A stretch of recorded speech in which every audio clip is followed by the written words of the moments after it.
ጤና ይስጥልን። ይህ የአዲስ አድማስ የመረጃ ሰዓት ነው። አብራችሁን ቆዩ። ግብፅ የአረብ ሀገራት ኔቶ እንዲቋቋም ጥሪ ያቀረበች።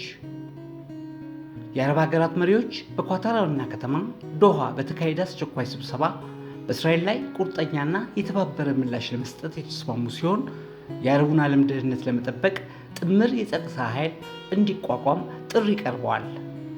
ጥሪው የቀረበው ባለፉት 2 ቀናት በኳታር ዶሃ የአረብ ሊግና ሙስሊም ሀገራት ባደረጉት አስቸኳይ ስብሰባ ላይ ሲሆን ስብሰባው የተጠራው እስራኤል ከሰሞኑ በኳታር ላይ ለፈጸመችው ጥቃት ምላሽ ለመስጠት መሆኑ ይታወቃል።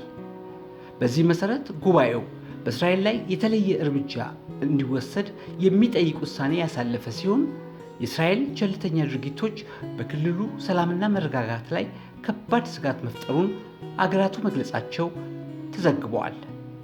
በጉባኤው ላይ የተሳተፉት የግብፁ ፕሬዝዳንት አብዱልፈታህ አልሲሲ የአረብ ሀገራት የራሳቸውን ወታደራዊ ጥምረት በኔቶ አምሳያ እንዲያቋቁሙ ሀሳብ ማቅረባቸው ተጠቁመዋል። የአረብ ሊግ በንግድና ኢንቨስትመንት ላይ ትኩረቱን ያደረገ ተቋም መሆኑን የገለጸችው ግብፅ የአረቡን ዓለም ደህንነት ለመጠበቅ ወታደራዊ ጥምረት እንዲፈጠር ጠይቃለች።